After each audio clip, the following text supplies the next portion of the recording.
Breaking news Karachi. Sindh high court Karachi ने रहायशी इलाकों में निजी स्कूलों के कयाम के खिलाफ एक अहम और सख्त फैसला जारी कर दिया है, जिसमें वाज़ेह किया गया है कि रहायशी प्लाट्स पर किसी भी किस्म की कमर्शियल या तालीमी सरगर्मी कानून के खिलाफ है।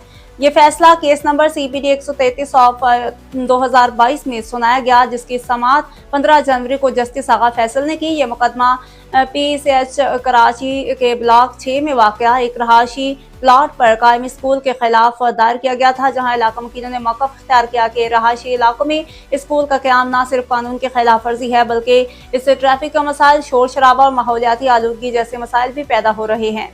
अदालत ने अपने फैसले में करार दिया कि कानून रहायशी जायदाद को कमर्शियल मकासद के लिए इस्तेमाल करने की इजाज़त नहीं देता, और ये भी नोट किया गया कि Sindh building control authority SBCA की जानिब से 2022 में हतमी नोटिस जारी किए जाने के बावजूद स्कूल अबूरी अहकामात की आड़ में अपनी सरगर्मियां जारी रखे हुए था। अदालत ने सुप्रीम कोर्ट के साबिका फैसलों का हवाला देते हुए वाज़ेह किया है कि रहायशी इलाकों में निजी तालीमी इदारों, शादी हॉल्स या दीगर कमर्शियल सरगर्मियों की इजाज़त नहीं दी जा सकती और मास्टर प्लान में तब्दीली करके रहायशी प्लाट्स को कमर्शियल बनाने पर मुकम्मल पाबंदी है। मज़ीद ये है कि मुतल्लका स्कूल के पास किसी किस्म की कानूनी मंजूरी या रेगुलराइजेशन मौजूद नहीं थी, जिसकी बुनियाद पर इसकी सरगर्मियों को गैर कानूनी करार दिया गया। अदालत ने इलाका वकीलों की दरख्वास्त मंजूर करते हुए स्कूल इंतजामिया और बाज़ वालिदैन की जानिब से दायर दरख्वास्तें मुस्तरद कर दी, जबकि हर दरख्वास्त गुजार पर 1 लाख रुपये जुर्माना आयद किया गया। अदालत ने हिदायत की कि यह रकम 1 हफ्ते के अंदर जमा कराई जाए,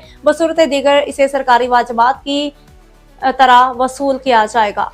ये फैसला न सिर्फ कराची बल्कि पूरे सिंध के लिए एक अहम मिसाल के तौर पर देखा जा रहा है, जिसके बाद रहायश इलाकों में कायम दीगर निजी स्कूलों और कमर्शियल सरगर्मियों के खिलाफ भी कार्रवाई का इम्कान जाहिर किया जा रहा है। ये फैसला शहरियों के हकूक के तहफ़्फ़ुज़ और कानून की बालादस्ती के लिए एक अहम पेशरफ्त है, जिससे रहायशी इलाकों में ट्रैफिक, शोर और सिक्योरिटी जैसे मसाइल में कमी लाने में मदद मिल सकती है। रिपोर्ट उबैदुल्लाह।